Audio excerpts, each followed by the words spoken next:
Welcome to Shadow Frames, where history's forgotten images reveal their darkest secrets. I'm your host, and today we uncover the chilling mystery behind a photograph taken in 1915, a seemingly innocent portrait of 9 orphans that has perplexed collectors and historians for over a century. Some photographs capture more than just a moment in time. Some capture something that shouldn't exist at all.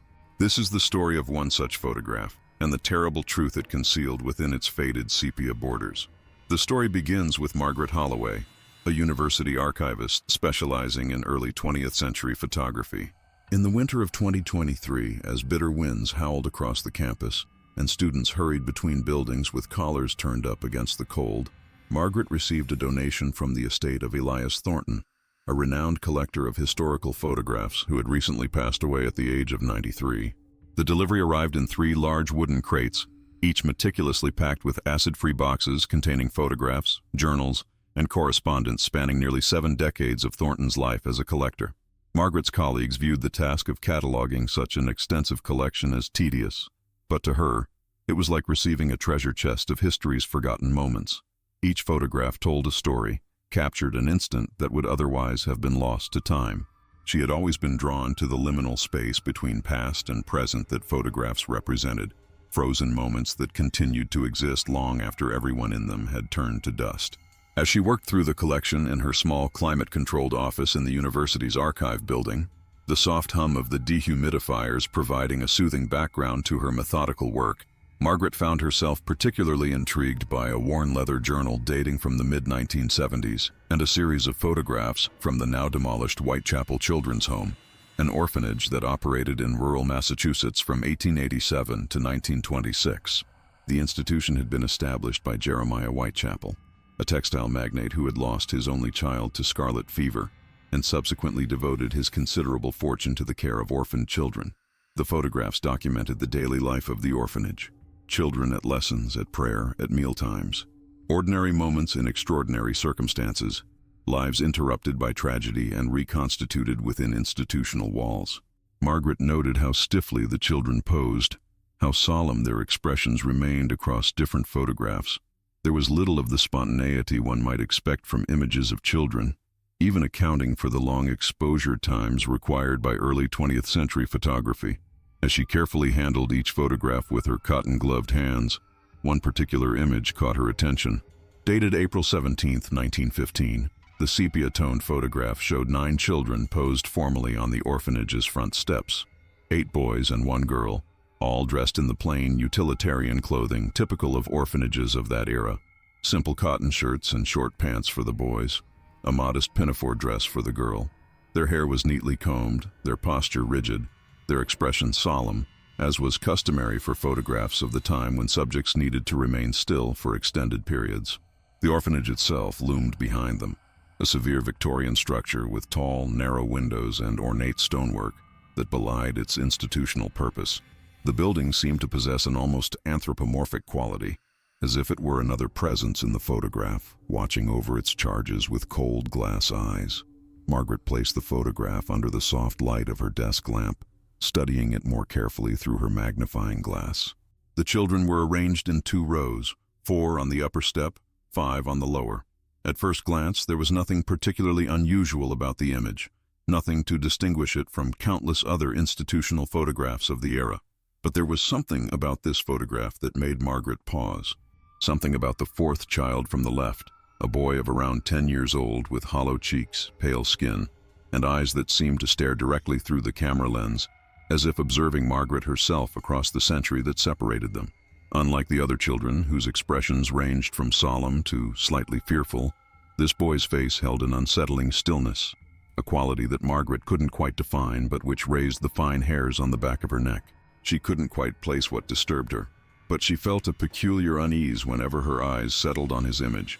It was as if he didn't quite belong with the others, as if he had been inserted into the photograph rather than having been present when it was taken, which was, of course, impossible given the photographic technology of 1915. "You're being ridiculous," Margaret murmured to herself, shaking her head. Too many late nights cataloging morbid Victorian memento mori photographs. That evening, as Margaret prepared to leave the archive, the winter darkness already descended at barely 5 o'clock, she found herself returning to the Whitechapel photograph. She couldn't explain why it had affected her so strongly, why the face of that one child lingered in her mind when she had viewed hundreds of similar photographs in her career. Under the soft glow of her desk lamp, the rest of the archive shrouded in shadows, she studied each child's face more carefully. The notes attached to the photograph, written in Thornton's precise handwriting on an index card, identified them only by first names and ages. William, 12, Henry, 11, Samuel, 9, Edward, 10, Mary, 8, Thomas, 11, Charles, 7, Robert, 9, and George, 12. 9 children from a forgotten era, their histories largely erased by time. Had any of them gone on to live full, happy lives? Had they found families to adopt them?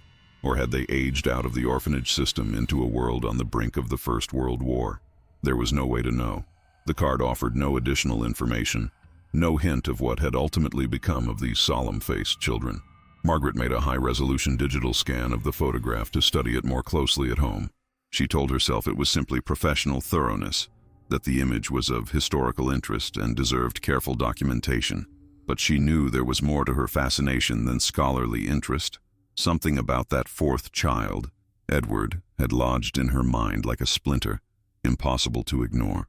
That night, as rain lashed against her bedroom window and wind moaned through the eaves of her small Victorian apartment, Margaret sat at her desk with a glass of wine, enlarging the scan on her computer screen. She examined each face in detail, noting the subtle differences in their expressions despite the overall solemnity. William, the oldest boy, had a protective stance, his shoulder slightly angled toward Mary, the only girl. Henry had a scar across his chin. Samuel's collar was frayed at the edges, ordinary details humanizing these forgotten children.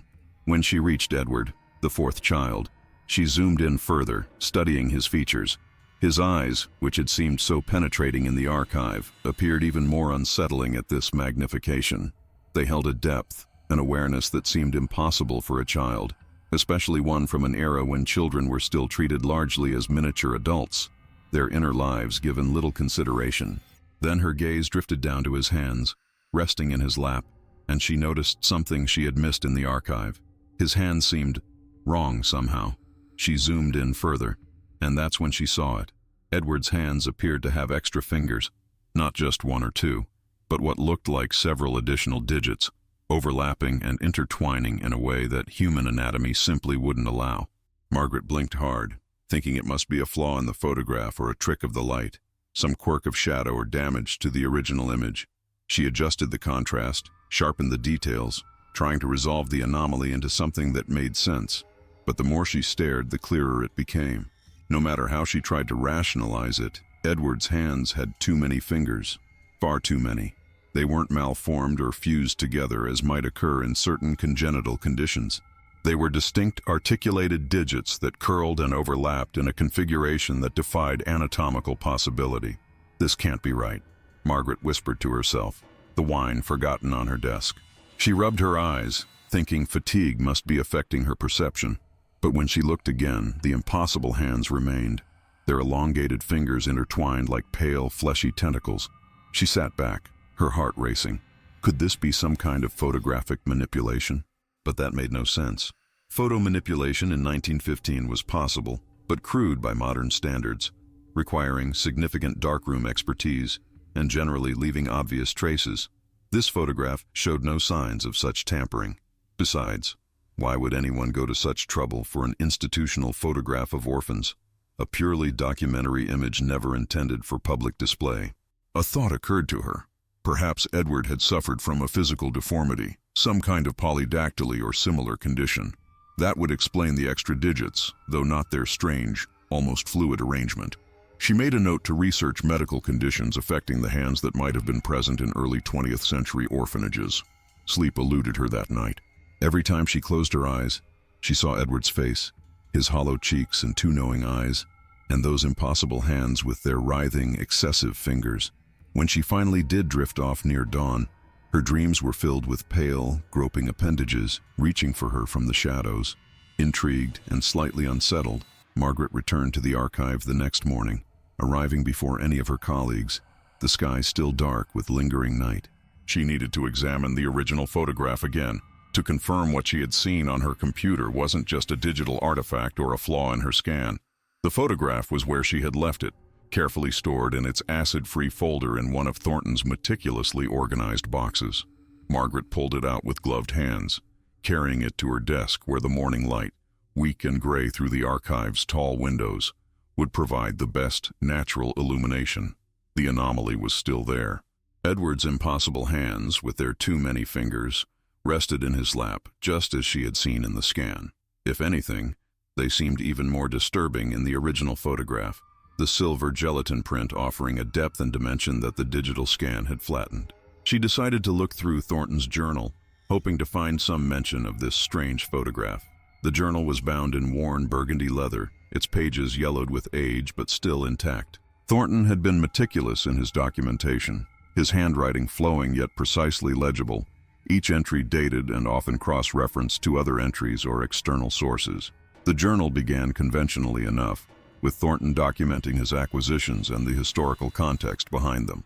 His passion for photography, particularly images that captured overlooked or marginalized aspects of history, was evident in every entry. He had a scholar's attention to detail and a poet's sensitivity to the human stories behind each image. As Margaret flipped through the yellowed pages, she found an entry dated June 8, 1975, acquired the Whitechapel Orphanage collection today from the Hastings estate sale. 9 photographs in total, plus administrative records from 1912 and 1917. Most unremarkable, typical institutional documentation. Children at lessons, at meals, at prayer. The expected visual rhetoric of charitable institutions, designed to reassure donors of their money's proper use. Most unremarkable, except for the group portrait from April 1915. Margaret leaned forward, her interest piqued. The children appear typically solemn, as was customary for photographs of the period, but the fourth child, there is something peculiar about him. I cannot quite articulate what draws my attention so forcefully. I have shown the photograph to my colleague Dr. Harrison, inquiring about possible deformities or photographic anomalies that might explain the strange appearance of the boy's hands. He suggested neither explanation seems adequate, and advised me to consider the photograph a curiosity, nothing more. But I find my gaze returning to that child's face. There is an awareness there that disturbs me, something in the eyes that suggests knowledge no child of that era, perhaps no human of any era, should possess. Margaret continued reading through Thornton's journal. His entries became increasingly focused on the Whitechapel photograph, with less mention of his other collections. By 1976, he had tracked down institutional records from the orphanage, noting, "Records indicate Edward Monroe was brought to Whitechapel in October 1914, approximately 6 months before the photograph was taken. Parents unknown, not unusual for the period when unwed mothers or destitute families often surrendered children to institutional care. The intake documents describe him as withdrawn, but not troublesome. No mention of any physical abnormalities, which seems a significant omission if his hands were as extraordinary as they appear in the photograph. Curiously, the matron's log has a note from April 20th, 1915, 3 days after the photograph. EM removed to isolation ward following incident in dormitory. Dr. Simmons consulted. No details of the incident are provided, and subsequent entries make no mention of Edward's return to the general population. Isolation wards in such institutions were typically reserved for infectious diseases or, more troublingly, for children exhibiting behavior deemed severely disruptive or dangerous. The next several entries detailed Thornton's attempts to locate additional information about Edward Monroe, with little success. Most of the orphanage's records had been destroyed in a fire in 1931, and those that survived were fragmentary at best. Thornton noted his frustration repeatedly, likening his search to trying to reconstruct a puzzle with most of its pieces missing. Then, in an entry dated November 1977, Thornton wrote, "Made contact with Harriet Winters, née Phillips, former kitchen assistant at Whitechapel from 1913-1918, now elderly, 83, but remarkably lucid. When shown the photograph, she identified most children without hesitation, recalled William as always looking after the younger ones, and Mary as having a lovely singing voice, sweet as a bird. But when her eyes fell on Edward, the change in her demeanor was immediate and striking. Her hands began to tremble, and she pushed the photograph away. When I pressed gently for her recollections of Edward, she became agitated, saying only, We were told not to speak of him. After what happened, we never spoke of him. Refused further comment despite my assurances that historical records were all I sought. Her daughter later telephoned to say I had upset her mother greatly and requested no further contact. Mrs. Winters died 3 months later. Heart failure, according to her obituary, though her daughter implied in a brief accusatory note to me that the distress of our meeting had hastened her decline.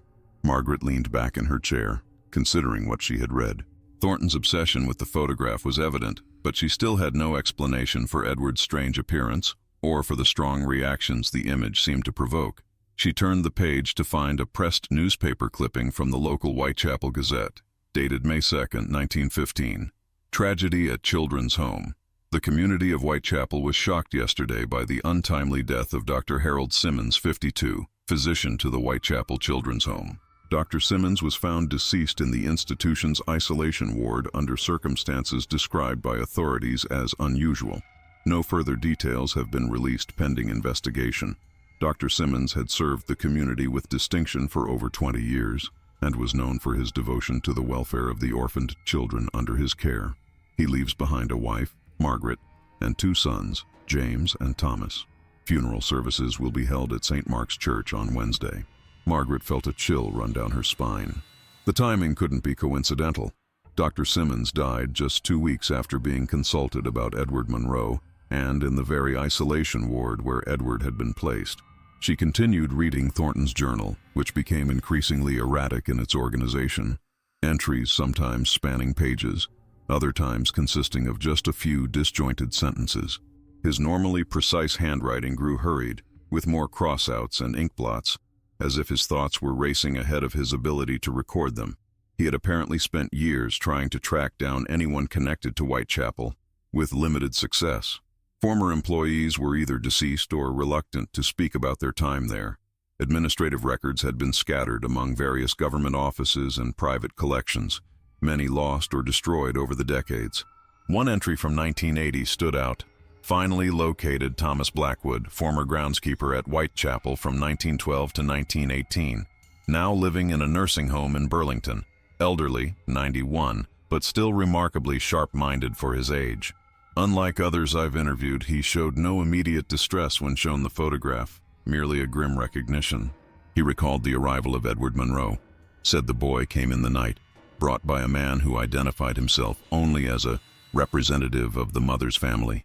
Blackwood remembered thinking it strange that a family with means to employ representatives would surrender a child to an orphanage rather than placing him with relatives, but such decisions were beyond his purview as groundskeeper. Blackwood recalled the boy being unusually silent, not merely quiet, but utterly without sound. No crying, no laughter, no speech at all for the first months of his residence. He said the other children avoided Edward instinctively, giving him a wide berth in hallways and during recreation periods. Edward never played with the others and would often be found sitting alone in the garden or at the edge of the small copse of trees behind the orphanage, staring at his hands. When I asked specifically about Edward's hands, Blackwood became quiet for some time. Then he said something I cannot shake from my thoughts. Those weren't his real hands. Not always. Sometimes at night, when he thought no one was watching, they changed. I asked him to elaborate, and he described incidents of passing by the dormitory on his evening rounds and seeing Edward sitting awake in bed while the other children slept. He said Edward would be playing with his fingers, except they weren't fingers anymore. They were longer, and there were more of them, and they moved like the legs of a centipede. Blackwood admitted he might have dismissed these sightings as the tricks of poor lighting and an old man's imagination, except for what happened to Dr. Simmons. According to Blackwood, Dr. Simmons had been called to examine Edward after some incident in the dormitory. He wasn't certain what had occurred, only that it had involved another child waking the entire dormitory with screams in the middle of the night. The child, Blackwood thought it might have been Thomas or Charles, had been found with peculiar marks on his chest, like dozens of tiny pinpricks arranged in circles. Blackwood said, Dr. Simmons examined Edward thoroughly the next day and immediately ordered him moved to the isolation ward. Blackwood overheard him telling the matron that he needed to consult with colleagues from a medical college in Boston before determining next steps. But those colleagues never arrived. 3 days later, Dr. Simmons was found dead in the isolation ward, and Edward Monroe was gone. When I asked what had happened to Edward, Blackwood shook his head. The official story was that he'd been transferred to another institution, but there was no record of where, and no transfer papers were ever filed. He was just gone, and after that, we were all told never to speak of him again. Margaret closed the journal, her hands trembling slightly. What had Thornton uncovered? Was this just the ramblings of an elderly man with failing memories, or something more sinister? The coincidence of Dr. Simmons's death so soon after his examination of Edward seemed too significant to ignore, and Blackwood's description of Edward's hands changing matched what she could see in the photograph, appendages that didn't conform to normal human anatomy. She decided to dig deeper, starting with the history of the Whitechapel Children's Home itself. The archive's historical records revealed that the orphanage had been established by the wealthy industrialist Jeremiah Whitechapel in 1887, following the death of his own child from scarlet fever. A philanthropic response to personal tragedy, not uncommon among the wealthy of the Victorian era, when child mortality was high and institutional solutions to social problems were in vogue. The orphanage operated for nearly 4 decades before closing in 1926, after Whitechapel's death and subsequent financial troubles. The building stood abandoned for years before being demolished in 1952 to make way for a housing development that now occupied the site. All traces of the original institution erased except for a small commemorative plaque that made no mention of the tragedies or mysteries that had unfolded there. Margaret searched for any mention of unusual events or incidents at the orphanage, but found little beyond typical institutional records, outbreaks of illness, funding issues, and administrative changes. Nothing that would explain the mystery surrounding Edward Monroe or his strange hands. She returned to Thornton's journal. The entries from the early 1980s documented his increasingly desperate attempts to find more information about Edward. He had hired a private investigator who managed to track down sparse records indicating that Edward had been transferred from Whitechapel in June 1915, just 2 months after the photograph was taken and shortly after Dr. Simmons's death. The transfer papers simply stated he was relocated to another facility better suited to his needs. No further record of Edward Monroe existed in any orphanage, asylum, or hospital in Massachusetts or the surrounding states. As she neared the end of the journal, Margaret found that Thornton had become obsessed with locating any living relatives of the other children in the photograph. His theory, as best she could discern, was that the other orphans might have shared stories about Edward with their families later in life. In 1985, he had located the granddaughter of Mary, the only girl in the photograph. According to his notes, she possessed letters written by her grandmother in the 1960s, recounting her time at Whitechapel. Thornton quoted one passage, "There are events from my childhood I have never spoken of, not even to your grandfather. Some memories are best left buried. I still dream of the boy with too many fingers, and I wake screaming when I recall what happened to poor Dr. Simmons.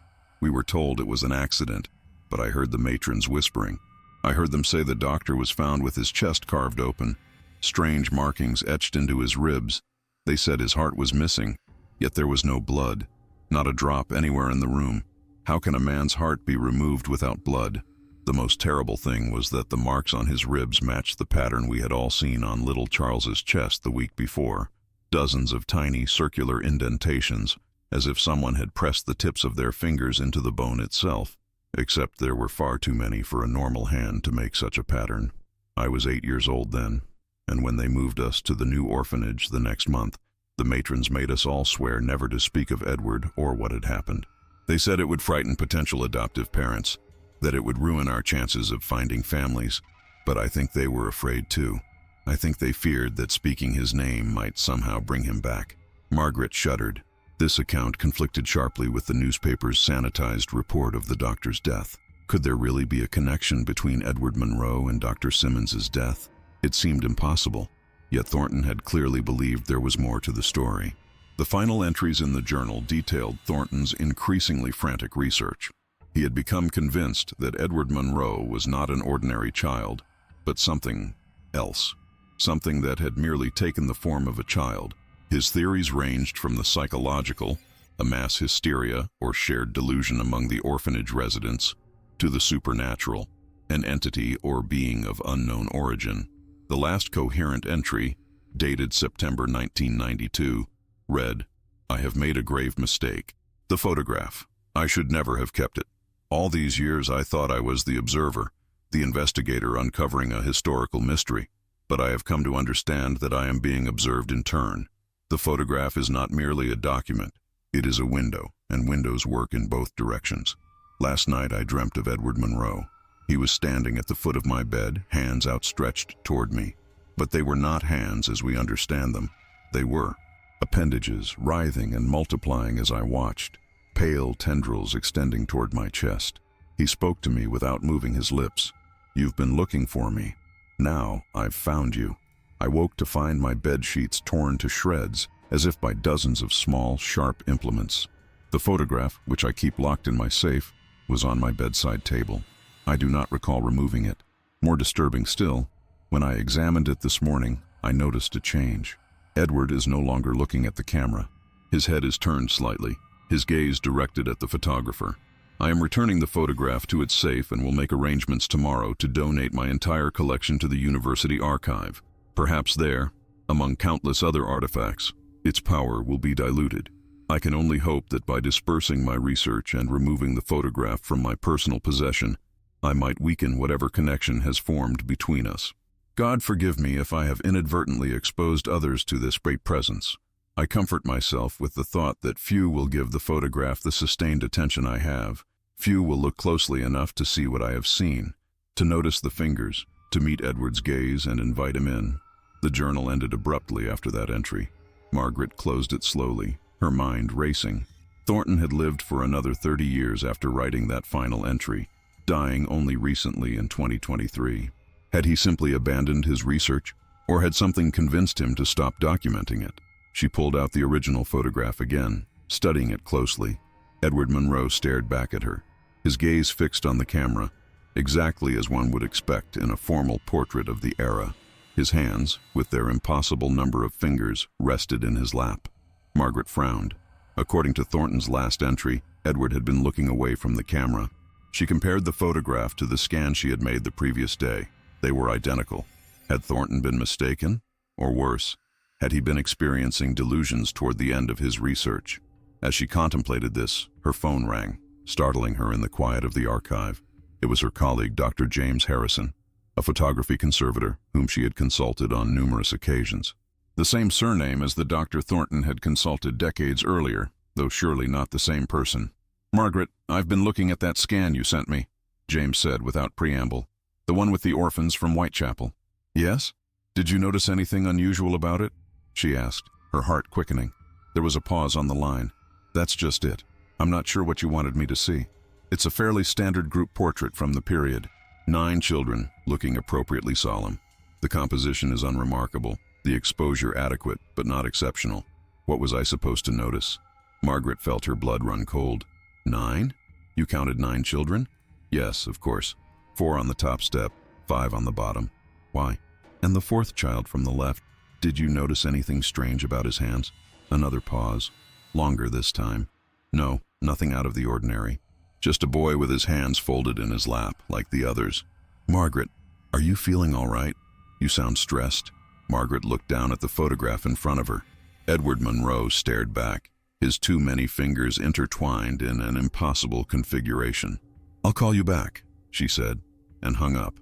Something was very wrong. Either James hadn't looked closely enough, or the photograph appeared different to him. She needed a second opinion from someone physically present, someone who could look at the exact same physical artifact she was seeing. Margaret called the archive's conservator, Emma Chen, and asked her to come take a look at the photograph. Emma was meticulous in her work and had an eye for detail that Margaret had come to rely on. If anyone would see what Margaret was seeing, it would be Emma. When Emma arrived, her lab coat still on from her work in the conservation studio, Margaret laid the photograph on the table without comment. "What am I looking for?" Emma asked after studying it for a moment, her tone professionally curious. "How many children do you see?" Margaret asked, trying to keep her voice casual. Emma gave her a puzzled look, but counted nonetheless. 8, 4 on top, 4 on bottom. Is this a trick question? Margaret felt her chest tighten. "Look again, carefully." Emma sighed but humored her, counting deliberately this time, pointing to each child as she did so. "William, Henry, Samuel, Mary, Thomas, Charles, Robert, George. 8 children, Margaret. What am I missing? What about the 4th child from the left?" Edward? Emma looked at the photograph again, frowning. She adjusted her glasses and bent closer to the image. There is no fourth child on the left. It goes William, Henry, Samuel, and then Mary starts the second row. See? She pointed to each child in turn. Margaret stared at her colleague, then back at the photograph where Edward Monroe sat clear as day, his impossible hands folded in his lap, his hollow eyes staring directly at her. How could Emma not see him? You really don't see him? A boy, about 10 years old, sitting between Samuel and Mary? Emma's expression shifted from annoyance to concern. Margaret, there's no one there. Look. She took out her phone and snapped a picture of the photograph. See? 8 children. Margaret looked at Emma's phone screen. In the digital image, the space where Edward sat in the original was empty, just a gap between Samuel and Mary. She felt a wave of dizziness wash over her. I think you should go home and get some rest, Emma said gently, placing a hand on Margaret's arm. You've been working too hard on this collection. It's easy to get too absorbed in Thornton's obsessions. I've seen it happen to researchers before. His journals are intense. Some of my conservation colleagues who worked with his materials years ago said the same thing. After Emma left, Margaret sat alone in the archive, the photograph before her. She took out her phone and snapped a picture of the original. When she looked at the digital image on her screen, Edward was missing, just as he had been in Emma's photo. 8 children stared back at her, arranged with a gap where Edward should have been, as if they were posed to accommodate a 9th child who never arrived for the photograph. A cold wave of fear washed over her. She looked back at the original photograph, and there was Edward, in the same position, except his head was turned slightly, no longer facing the camera directly. Now he seemed to be looking at the child next to him. Margaret jerked back from the table, her heart pounding. She was certain the figure had moved. She grabbed her phone and took another picture. Again, the digital version showed only 8 children with a gap where Edward should be.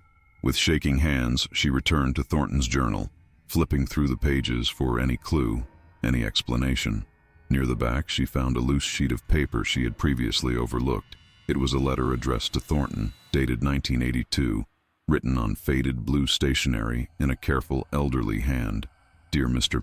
Thornton, regarding your inquiry about the Whitechapel orphanage photograph and the boy you identify as Edward Monroe, I feel I must warn you in the strongest possible terms to cease your investigation. My grandmother was a nurse at St. Catherine's Hospital in 1915 when they received a patient transferred from Whitechapel, a boy who was not a boy at all, according to her private diaries. She wrote that Dr. Simmons had discovered something about the child that terrified him. He had apparently conducted a physical examination after complaints from the orphanage staff about strange noises coming from Edward's room at night, sounds they described as like hundreds of small creatures scuttling across the floor. Whatever he found led him to contact specialists from a research institute in New York, men who studied what Dr. Simmons referred to in a telegram as biological anomalies of unknown origin. Before they could arrive, Dr. Simmons was found dead. My grandmother was assigned to care for Edward upon his arrival at St. Catherine's. She described him as hollow-eyed and noted that he never spoke. Not once in the 3 days he was there. On the 3rd night, she went to check on him and found his bed empty. The windows were locked from the inside. The door had been guarded. He had simply vanished. Most disturbing was her final note about the incident. It was not that the boy disappeared which haunts me still. It is what he left behind. A perfect shed skin, like that of a snake, but in the shape of a human child. Inside, there were no organs, no bones. Only thousands of tiny, finger-like appendages, still moving hours after we found them. We burned it, and even as it burned, those terrible little fingers kept reaching, grasping at the air. I implore you, Mr. Thornton, destroy the photograph. Do not keep it near you. Do not look at it for extended periods. My grandmother wrote that Edward could attach himself to images, using them as windows to our world. She burned every photograph taken during his stay at St. Catherine's, and she insisted that the hospital records of his brief residence there be expunged. I have said too much already. I will not correspond further on this matter. Please respect my wishes and my privacy. Regretfully, Eleanor Simmons. Margaret dropped the letter, her hands trembling. Eleanor Simmons, a relative of the doctor who had died. The connection seemed too significant to be coincidence. She turned back to the photograph and froze. Edward Monroe's position had changed again. Now he was looking directly at her, His head turned fully to face outward from the photograph while the other children remained in their original poses. His mouth, previously set in a solemn line, now curved in the slightest suggestion of a smile. And his hands, his too many-fingered hands, were no longer resting in his lap but pressed against the surface of the photograph, as if pushing against a window. Margaret stumbled backward, knocking over her chair. This couldn't be happening. Photographs don't change. Figures in photographs don't move. It violated every principle of the medium, every law of physical reality. She grabbed her phone, keys, and bag, leaving the photograph and journal on the table. She needed air, needed to clear her head and think rationally about what was happening. Outside, the winter afternoon was already fading to dusk, the street lamps flickering to life as she hurried to her car. A light snow had begun to fall, dusting the campus with a fine crystalline powder that sparkled in the lamplight. She would go home, rest, and return tomorrow with a clearer perspective. Perhaps she was simply overtired, her mind playing tricks after too many hours poring over Thornton's disturbing journal. As she drove through the darkening streets, Margaret tried to make sense of what she had experienced. The fact that Emma couldn't see Edward in the photograph was particularly troubling.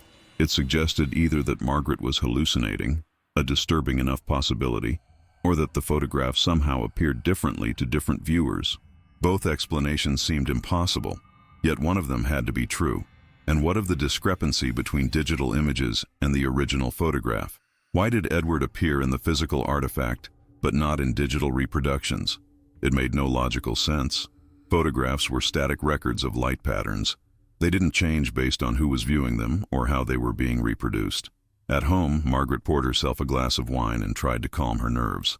She deliberately avoided thinking about the photograph or Edward Monroe, instead forcing herself to watch mindless television until she felt tired enough to sleep.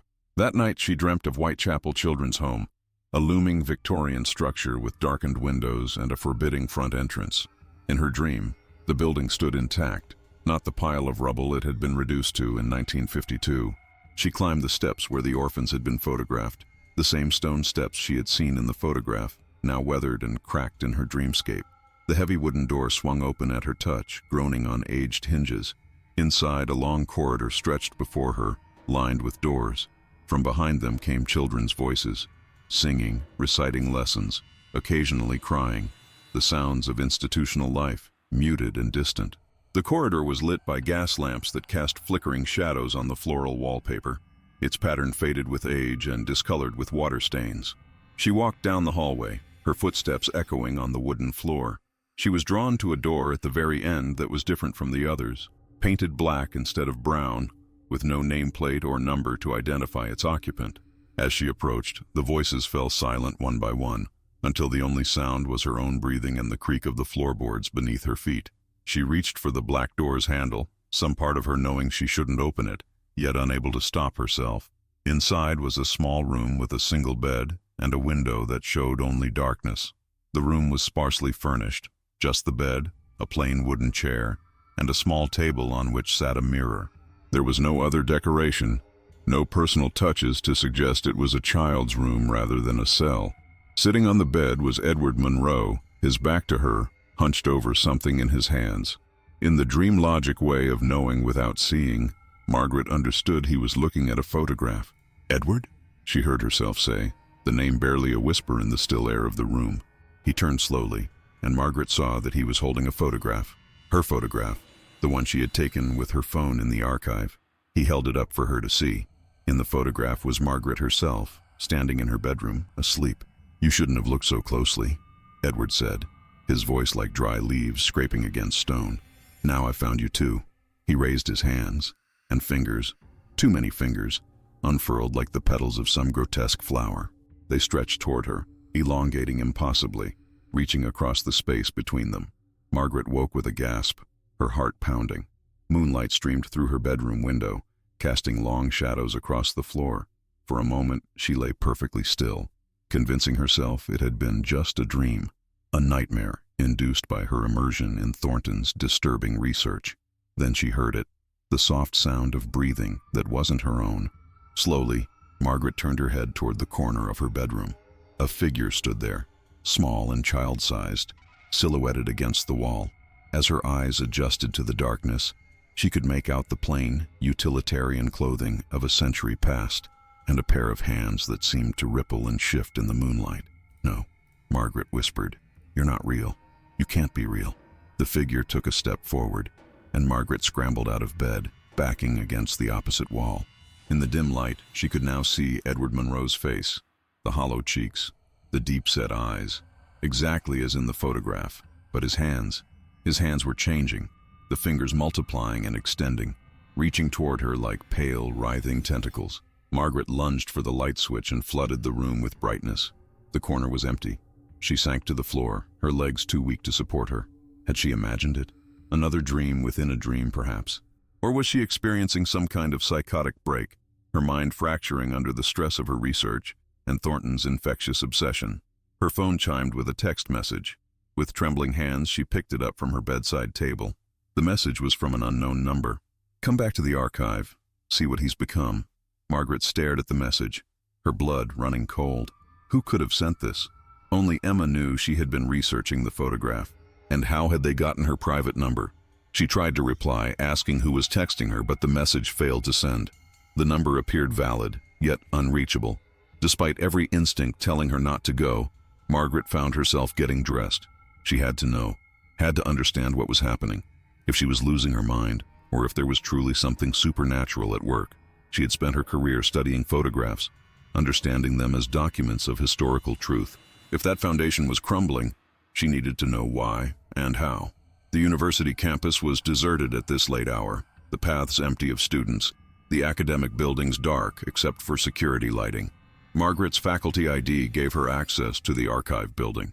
The corridors were dark, lit only by the red glow of exit signs and the blue emergency lights that cast everything in an eerie, underwater hue. Her footsteps echoed as she made her way to the reading room where she had left Thornton's collection. The door was ajar, though she distinctly remembered locking it. Inside, a single desk lamp was on, illuminating the photograph that still lay on the table. Had she left the lamp on? She couldn't remember. Margaret approached slowly, forcing herself to look at the image.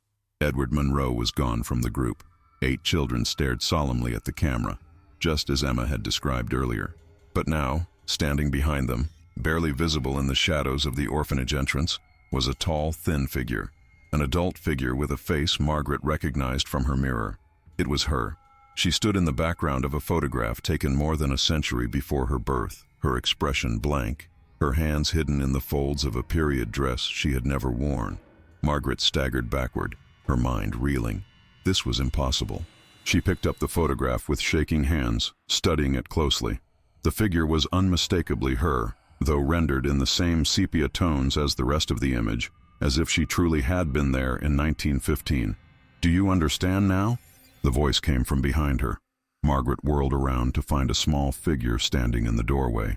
Edward Monroe, exactly as he appeared in the original photograph, dressed in the simple clothes of an orphan from 1915. His skin had the same sepia tone as the photograph, as if he had stepped directly out of the image and into the physical world, bringing the color palette of early 20th century photography with him. "This isn't real," Margaret said, her voice barely a whisper. "You can't be here." "I've always been here," Edward replied. His voice was at once childlike and ancient, layered with harmonics that no human vocal cords could produce. Waiting for someone to look closely enough, Thornton did. "Now you have." "What are you?" Margaret asked, her back pressed against the table. Edward's face remained impassive, but his hands began to change, fingers elongating and multiplying until they didn't resemble human appendages at all, but rather a mass of writhing, pale tentacles. "I am very old," he said. "Long before the orphanage, long before this country existed, the native people knew of me. They called me the Taker of Forms. Others have known me by different names in different times. I was worshipped once, feared always." He took a step forward, his impossible hands reaching toward her. Margaret could now see that what had appeared to be fingers were actually thin, articulated appendages with a glistening, almost translucent quality, like the legs of some deep-sea arthropod brought into the air and magnified to horrifying proportions. "I need a new form now," Edward continued, his voice calm, conversational. "Edward has served his purpose, but he is limiting. Children's bodies are useful for certain purposes.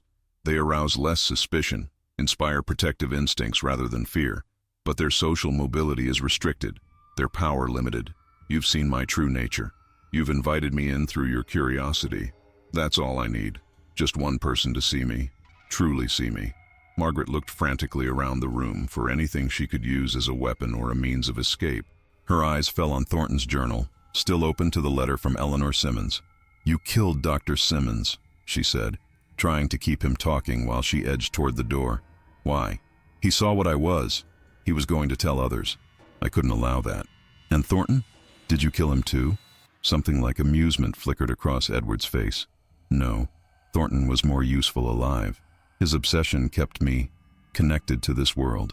He spent decades studying me, thinking about me, fearing me. That kind of attention is sustaining. Then why show yourself to me?" Margaret asked. She was almost at the door now. "Because Thornton is gone, and I needed someone new. Someone who would look at the photograph and really see. The others, your colleagues, they glance but don't observe. They don't notice what's wrong about my hands, don't count how many children are really in the image. But you did." There was something like approval in his tone, as if Margaret had passed a test she hadn't known she was taking. Edward was between her and the door now, his form seeming to grow larger, his fingers, or what had once been fingers, spreading out like a pale web. "What do you want from me?" Margaret's voice trembled despite her efforts to remain calm. "What I've always wanted. A witness, a door." Edward's face began to change now too, the features shifting and flowing like wax melting. "And a new form to wear." Margaret bolted, not for the door where Edward stood, but for the emergency exit at the far end of the archive. She knocked over chairs and tables as she ran, hoping to slow him down. Behind her, she heard a sound like tearing cloth, followed by the wet slap of something heavy moving across the floor. She dared not look back. The emergency exit was locked, against fire regulations, she thought hysterically, forcing her to change direction. She ran deeper into the archive, into the climate-controlled storage rooms where the most valuable collections were kept. The lights were motion-activated here, flicking on as she entered each new section. The soft hum of the climate control systems provided a surreal backdrop to her frantic flight. She ducked behind a shelf of acid-free storage boxes, trying to control her panicked breathing. Had she lost him? A soft sound reached her ears, a rhythmic, wet clicking that reminded her of crustacean legs on rock. It was coming closer. Margaret looked around desperately for a weapon, a hiding place, anything. Her eyes fell on a fire extinguisher mounted on the wall. Not much, but better than nothing. She was reaching for it when something cold and wet touched the back of her neck. She froze, unable to scream, unable to move. "I've been alone so long," Edward's voice whispered, though it didn't sound entirely like Edward anymore. It was deeper, resonant with a strange, hollow quality, as if it emanated from a space much larger than the child-sized form behind her. Trapped in that photograph, watching the world change through a window I couldn't cross, until someone noticed me, until someone invited me in with their attention. Margaret felt something wrap around her wrist, not fingers, but something longer, colder, with a strange, undulating movement. It was damp against her skin, leaving a trail of viscous moisture that burned slightly, like weak acid. Thornton started it, but he was too afraid to look deeply enough. "You weren't afraid. You saw me. Really saw me." With a surge of desperate strength, Margaret yanked her arm free and grabbed the fire extinguisher, swinging it blindly behind her. It connected with something that yielded with a sickening softness, like hitting a sack of wet clay. She heard a hiss of pain or anger, she couldn't tell which, and used the moment to run again, this time heading for the main exit. If she could just get outside, where there were streetlights and passing cars. Margaret burst through the archive's main doors and into the night, not slowing her pace as she sprinted across the deserted campus. The winter air burned in her lungs, her breath forming clouds in the darkness. The light snow continued to fall, each flake distinct and crystalline in the glow of the campus security lights. She chanced a look behind her and saw nothing following, but the shadows between the buildings seemed deeper than they should be, shifting in ways that didn't match the moonlight. And on the pristine snow behind her, instead of footprints, there was a strange, continuous depression, as if something heavy had been dragged. She reached the campus security office, pounding on the door until the night guard opened it, looking alarmed at her disheveled appearance. "Someone's in the archive," she gasped. "Broke in. Tried to attack me." The guard, a middle-aged man with a lined face and eyes that had seen decades of student mischief but nothing like the terror in Margaret's face, immediately radioed for backup and took her into the office, locking the door behind them. As she sank into a chair, she noticed something dark on her wrist, where Edward, or whatever Edward had become, had grabbed her. It looked like a smudge of black ink, or a bruise just beginning to form. The security team found nothing in the archive, no sign of an intruder, no evidence of Margaret's frantic flight through the stacks. The tables and chairs she had overturned were all in their proper places. The photograph and journal were where she had left them, undisturbed. The only unusual thing they noted was that one of the fire extinguishers had been discharged, coating a section of the rare books collection with chemical powder. Margaret was sent home with a security escort, advised to file a formal report in the morning after she had rested. The senior security officer suggested, with professional delicacy, that she might have dozed off while working late and experienced a vivid nightmare. Margaret didn't argue. How could she explain what had really happened? In her bathroom at home, she examined the mark on her wrist more carefully. It wasn't a bruise as she had initially thought, but something like a stain that had seeped into her skin. In the harsh fluorescent light, she could make out a pattern, tiny, interlocking shapes that resembled small fingers. Over the next few days, Margaret tried to convince herself that it had been some sort of psychological episode brought on by exhaustion and too much time spent with Thornton's disturbing journal. She requested a week's leave from the archive, which was granted with concerned looks from her supervisor, who suggested gently that she might want to speak with someone from the university's counseling services. But the mark on her wrist didn't fade. Instead, it seemed to darken and spread, the finger-like patterns extending slowly up her arm, and she began to have dreams of Whitechapel Children's Home, of the Orphans, of Dr. Simmons with his chest carved open. Dreams where she looked down at her hands and saw too many fingers, moving independently of her will. She consulted a dermatologist about the mark, who prescribed a topical cream for what he diagnosed as an unusual fungal infection. It had no effect. She tried covering it with makeup, with bandages, even considered more permanent solutions, but nothing concealed it for long. The dark patterns would seep through any covering, like ink through paper. On the 5th night after her encounter in the archive, Margaret woke to find herself standing in front of her bathroom mirror.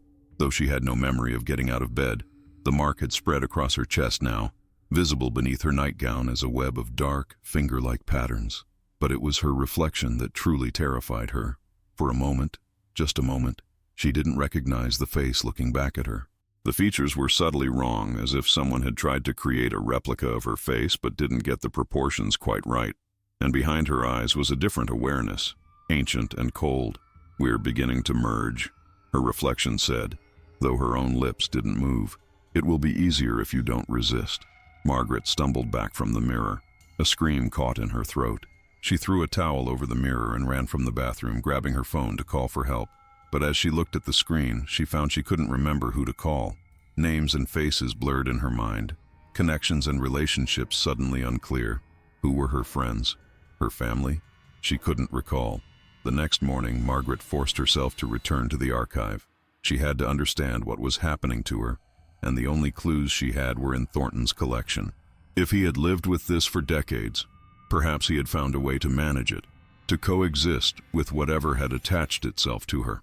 The photograph was exactly as she had left it, 9 orphans arranged on the steps, with no sign of Margaret herself in the background. Edward Monroe sat in his place, hands folded normally in his lap, eyes on the camera. He looked like any other solemn child from a century-old photograph. Margaret sat down heavily, her mind racing. Had she imagined everything? The extra fingers, Edward's movement in the photograph, his physical manifestation in the archive and her bedroom. The mark on her arm argued otherwise. It was still there, still spreading, now reaching her shoulder and beginning to extend down her back. She turned to Thornton's journal, flipping through to find the letter from Eleanor Simmons that had mentioned a shed skin left behind at St. Catherine's Hospital. But the letter was gone. In its place was a sheet of blank paper. Frantically, she searched through the entire journal. Many of the pages that had contained Thornton's most disturbing accounts were now blank, as if the ink had been erased or had never been there at all. Margaret felt a chill run down her spine. Was her memory faulty? Or was someone systematically removing the evidence. She examined the photograph again, studying each face carefully. When she reached Edward, she forced herself to look directly at his hands. They were perfectly normal, 5 fingers on each hand, folded neatly in his lap. But as she stared, she felt a strange sensation in her own hands. Looking down, she saw that her fingers were changing, elongating, splitting at the tips to form new digits. She watched in horror as her hands transformed into something inhuman, pale tentacles writhing against her will. Margaret clamped her altered hands between her knees, looking frantically around to see if anyone else in the archive had noticed. But the few other researchers present were absorbed in their work, paying her no attention. She looked down again. Her hands were normal, 5 fingers each, neatly manicured nails, the same hands she'd always had, except for the dark stain that now covered them entirely, reaching past her wrists and disappearing under her sleeves. Margaret left the archive quickly, driving home with her mind in turmoil. She needed help, professional help. Perhaps she was experiencing some kind of psychotic break. The alternative, that something supernatural was happening, that she was being possessed or transformed by a century-old entity, was too terrible to contemplate. At home, she reached for her phone to call her doctor, but found she couldn't remember the number. In fact, she couldn't remember her doctor's name. Increasingly panicked, she tried to recall her parents' phone number, her best friend's name, where she had grown up, simple facts about herself that should be immediately accessible. But her memories felt slippery, as if they were being overwritten by others. She found herself recalling a childhood in a large institutional building, lessons recited in unison with other children, the scratch of woolen blankets on a narrow bed, memories that weren't hers, but Edward Monroe's. Or were they? Had Edward Monroe ever been a real child, or simply a form adopted by something older? The boundaries between her identity and what was invading it were becoming increasingly blurred. Margaret staggered to the bathroom, needing to see herself, to anchor herself in her own identity. She had removed all mirrors from her apartment after the incident the night before, but there was still the reflective surface of the window above her sink. The face that looked back at her from the glass was still recognizably hers, but the expression was wrong. Her eyes seemed deeper set, her cheeks more hollow, and her skin, the dark finger-like patterns had spread across her entire body now, visible at the neckline of her blouse and at her wrists. As she watched, her reflection smiled, though she herself did not. "Do you understand now?" her reflection asked, in a voice that wasn't quite hers. "I need a witness, yes. But more than that, I need a form." Edward served his purpose, but his form was limited. Yours will allow me to move through the world freely again." Margaret backed away from the window, but the voice continued, now inside her head. "It's already happening. The memories you think are yours. Some are. Others I've given you. Soon you won't be able to tell the difference. The person you were is being overwritten." "No," Margaret whispered. "I won't let you." Her reflection laughed. "You invited me in. You saw me when no one else would. That was all I needed. Just one person to truly see me, to acknowledge my existence. That creates the connection, the door between us." Margaret ran from the bathroom, from the voice, from the thing she was becoming. She had to find a way to stop this, to sever the connection. Thornton. He had lived for decades after his encounter with Edward. He must have found a way to resist, to maintain his identity. What had he done? She returned to her computer and searched through her notes on Thornton's collection. There had to be something, some clue she had missed. Perhaps in the administrative records, the correspondence, something she had overlooked in her focus on the journal and photograph. She found it in her scan of Thornton's appointment diary from 1992, the same year as his final journal entry about Edward. A recurring appointment every Tuesday at St. Michael's Church for spiritual guidance. Thornton had turned to religion. Had that helped him resist Edward's influence? It seemed unlikely. Margaret herself wasn't religious, and the idea that a supernatural entity could be repelled by faith alone felt like a desperate fantasy. But what else had Thornton done? He had donated the photograph to the university archive, removing it from his personal possession. Yet that clearly hadn't been enough, since Edward had found Margaret through that same photograph. The letter from Eleanor Simmons had mentioned burning photographs. Destruction seemed to be the key, not just distancing oneself from the image, but eliminating it completely. Margaret grabbed her keys and drove back to the university, her mind clearer now that she had a purpose. She would destroy the photograph, burn it, as Eleanor Simmons had suggested. break whatever connection existed between her and Edward Monroe. The archive was closing when she arrived, but she convinced the security guard to let her in for just 5 minutes to retrieve something important.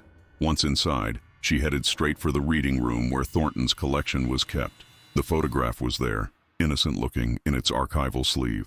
Margaret reached for it, then hesitated. What if touching it again strengthened Edward's hold on her? She used a pencil to slide it into her bag, careful not to make direct contact. Outside, in the empty parking lot, Margaret took the photograph from her bag, using her sleeve to avoid touching it directly. She placed it on the asphalt and took out her lighter, a relic from her college days when she had briefly smoked to seem sophisticated. As the flame touched the corner of the photograph, she heard a sound, a high, thin scream that seemed to come from everywhere and nowhere. The image began to blacken and curl, and Margaret felt a sharp, tearing pain throughout her body, as if something was being ripped from her. The dark marks on her skin seemed to writhe and twist, pulling away from her flesh like living tattoos trying to escape their host. She fell to her knees, watching as the photograph burned, the faces of the orphans disappearing one by one into the flames. Edward's face was the last to burn, his eyes seeming to lock with hers as the fire consumed him. When it was completely consumed, leaving only ashes on the asphalt, Margaret looked at her hands. The dark stains were gone. Her skin was her own again. For a moment, she felt relief wash over her. It was over. She had broken the connection, destroyed Edward's conduit to her world. Then she noticed something on the ground beside the ashes. Her phone, which must have fallen from her pocket. The screen was cracked from the impact, but it had automatically taken a photo when it hit the ground, the camera triggered by the sudden motion. Margaret picked it up, her hand trembling as she looked at the image captured in that random moment. It showed the parking lot, the burning photograph, and standing behind her, a small figure with hollow cheeks and too many fingers, reaching toward her with an expression of cold fury. She dropped the phone as if it had burned her, backing away in horror.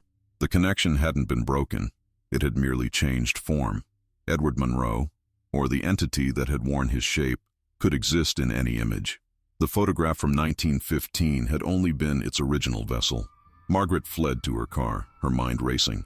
If it could exist in any image, how could she possibly escape? In today's world, cameras were everywhere. Security systems, traffic lights, the phones in everyone's pockets. There was no escaping being photographed, being captured in images. As she drove home, a new thought occurred to her. A terrible, desperate idea. If she couldn't destroy all images, perhaps she could make herself unrecognizable in them, change herself so fundamentally that the connection would be severed. That night, Margaret cut off her hair with kitchen scissors, dyed what remained with black hair dye from a drugstore. She discarded her glasses, though it left the world a blur. She went through her apartment, removing or covering every reflective surface, mirrors, windows, the glass fronts of picture frames. She turned framed photographs face down, deleted images from her phone and computer. For 2 days, she didn't leave her apartment. She slept fitfully, afraid to dream, afraid to. The dark marks hadn't returned to her skin, but sometimes, from the corner of her eye, she thought she saw her fingers moving strangely, multiplying and writhing before returning to normal when she looked directly at them. On the 3rd day, her phone rang. It was Emma from the archive. "Margaret, are you all right? No one's heard from you, and campus security said you've been acting strangely. They mentioned something about a fire in the parking lot." "I'm fine," Margaret lied, her voice hoarse from lack of use. "Just not feeling well. Taking some time off. Well, I wanted to let you know that Dr. Harrison was looking for you. He said you sent him a scan of a photograph, but he can't find the original in Thornton's collection. Do you have it?" Margaret's blood ran cold. "What do you mean? It should be with the rest of the collection." "That's just it. We've gone through everything. There's no group photograph of orphans from Whitechapel Children's Home. Are you sure it was part of Thornton's donation?" After hanging up, Margaret sat in the darkness of her apartment, trying to understand. The photograph was gone, not just the copy she had burned, but apparently from the archive itself, as if it had never existed. Was that possible? Had Edward somehow erased all evidence of himself? Or was there a simpler explanation, that the photograph, like Edward Monroe himself, had been a hallucination, that she had been suffering from some kind of breakdown all along? Desperate for answers, Margaret decided to visit Elias Thornton's grave. Perhaps there, at the final resting place of the only other person who had shared her experience, she might find some clarity or connection. The cemetery was on the outskirts of town, a sprawling, well-maintained property with graves dating back to the early 1800s. Bare trees stood like sentinels among the headstones, their branches etched against the winter sky. Margaret located Thornton's plot easily enough. A simple headstone with his name, dates, and the inscription, "Scholar, Collector, Seeker of Truth." As she stood before it, she felt a strange sense of connection to this man she had never met, who had died still carrying the secrets of what he had discovered in that photograph from 1915. "What did you do?" she whispered to the stone. "How did you live with it for so long?" There was no answer, of course. Just the winter wind rustling through the bare branches of the cemetery trees and the distant sound of traffic from the highway. As Margaret turned to leave, she noticed an elderly groundskeeper watching her from a short distance away, leaning on a shovel with the patient stillness of someone accustomed to the rhythms of a place where time moved differently. He approached when he saw her notice him. "You here for old Thornton?" he asked, his voice gravelly from decades of cigarettes. Not many visitors to his grave these days. "Did you know him?" Margaret asked. The old man nodded, removing his worn work glove to shake her hand. His skin was leathery from years of outdoor work, his grip still firm despite his age. "Been working here 40 years. I remember when they brought him in. Peculiar instructions he left. Wanted to be buried with something. His family fought it, said it was valuable, but his will was specific." Margaret's interest sharpened. What was it? What did he want to be buried with? Some old photograph. His lawyer said it had to be placed inside the casket, in Thornton's hands. Family wanted it for his collection. Apparently it was historically significant or some such. But Thornton was insistent, said it had to be returned to the earth with him. Margaret felt a chill that had nothing to do with the winter air. "This photograph, did you see it? Do you know what it showed?" The groundskeeper shrugged, replacing his glove. "Just for a moment, when the lawyer was showing it to the family. Group of children, old-fashioned clothes. Orphans, I think someone said. Didn't look valuable to me, but what do I know about such things?" Margaret stared at the grave, a terrible understanding dawning. Thornton hadn't destroyed the photograph as she had tried to do. He had kept it close, contained it, and ultimately had taken it with him to the grave, perhaps knowing it was the only way to truly trap whatever existed within it. But if the photograph was buried with Thornton, what had she found in his collection? What had she burned in the parking lot? A copy. It must have been a copy, a reproduction that carried enough of the original's power to serve as a conduit, but not the primary vessel. "Thank you," she said to the groundskeeper, already turning to leave. "You've been very helpful." Back in her car, Margaret sat with her hands on the steering wheel, thinking. If she was right, if the original photograph was safely buried with Thornton, then perhaps what she had experienced was just the echo of Edward Munro's influence, not its full force. Perhaps by burning the copy, she had severed the connection completely. But as she started the car, she caught a glimpse of herself in the rearview mirror. For just a moment, so brief she might have imagined it, her reflection showed not her face, but that of a hollow-cheeked boy with ancient eyes. In the weeks that followed, Margaret tried to return to normal life. She resumed her work at the archive, though she requested a transfer to a different collection, away from Thornton's materials. The dark marks didn't return to her skin, and the disturbing dreams of Whitechapel Children's Home gradually faded. Yet there were incidents, small things that could be dismissed individually, but formed a disturbing pattern when considered together. Sometimes she would catch glimpses of something wrong with her hands from the corner of her eye, but it always vanished when she looked directly. Security cameras occasionally malfunctioned when she passed beneath them, and photographs taken with her in frame would sometimes develop strange artifacts, lens flares or unexplained shadows, minor occurrences easily dismissed or explained away. Yet Margaret knew better. Whatever had existed in that photograph from 1915, whatever had worn Edward Munro's form, hadn't been destroyed. It had merely been weakened, diluted by the destruction of the copy she had found. And sometimes, in the darkest hours of the night, she would wake to find herself standing before a mirror, though she had removed them all from her apartment. In the reflection, a child with too many fingers would be watching her, patient and eternal, waiting for her vigilance to falter. Margaret knew then that her encounter with Edward Munro wasn't over. Perhaps it never would be.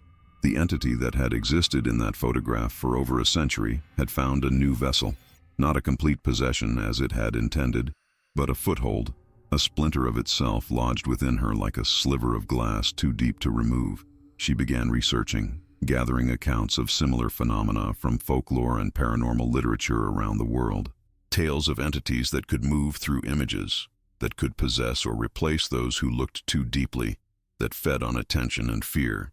From Japanese stories of spirit photography to West African concepts of soul-stealing cameras, the idea that images could trap or transport spirits was nearly universal across cultures. She found references to shamanic practices designed to trap such entities, rituals that might contain or banish them. Some seemed no more than superstition, but others held elements that resonated with her own experience: the use of mirrors as portals, the concept of sympathetic magic through images, the idea that names and forms could be vessels for consciousness. And so Margaret Holloway began her own collection, not of photographs, but of knowledge, protective measures, banishing rituals, symbols of warding from a dozen different cultures. She tattooed some of these symbols on her arms, covering the places where the dark, finger-like patterns had once spread. She would never be entirely free of what had attached itself to her through that photograph from 1915, but she would contain it, control it, prevent it from spreading to others as it had spread from Thornton to her. And when she died, she would leave instructions as Thornton had, to be buried with certain items, certain symbols, to ensure that what she carried with her would be returned to the earth and not released to find a new host. In her most honest moments, Margaret admitted to herself that she had become what Thornton had been, a guardian of a terrible secret, a jailer of something ancient and hungry that wore the shape of a hollow-cheeked orphan with too many fingers. She wondered how many others there had been before Thornton, how many had looked too closely at Edward Munro and invited him in, a chain stretching back to 1915, perhaps even further, to whatever original encounter had trapped this entity in photographic form. Some nights, when sleep eluded her, Margaret would wonder about Dr. Simmons, about what he had discovered during his examination of Edward that had so terrified him. Had he seen beneath the human disguise? Had he recognized something ancient and inhuman looking out through a child's eyes? And sometimes, very rarely, when she allowed herself to look at her reflection directly, she would see not just herself, but 9 solemn orphans standing behind her, arranged as if for a photograph, 8 of them ordinary children from a forgotten era, and one with too many fingers and a patient smile that promised someday. But for now, Margaret maintained her vigilance. She avoided cameras when possible, destroyed photographs of herself when she couldn't avoid being captured. She surrounded herself with the symbols and protections she had researched, creating a patchwork armor against the thing that waited within her. And if sometimes her colleagues noticed her staring at her hands, or avoiding reflective surfaces, or destroying photographs in which she appeared, they attributed it to the eccentricity that often came with academic brilliance. They didn't see the battle she fought daily, the constant resistance against the other awareness that sought to consume her own. Because that was the true horror of Edward Munro, or whatever wore his form, not that it could kill, as it had killed Dr. Simmons, but that it could replace, could erase one consciousness and substitute another, wearing its victim's life like a costume while retaining none of their humanity. Margaret had glimpsed the truth that night in the archive, that Edward Munro had never been a real child, but a form adopted by something far older, a predator that moved through images, using them as windows between worlds, seeking always a new host, a new life to consume. She had almost become its next vessel. Perhaps she still would, but for now she resisted. For now she remained Margaret Holloway, archivist and guardian, keeper of a secret too dangerous to share but too important to forget. And somewhere in the darkness between worlds, a patient entity with too many fingers waited, watching, always watching.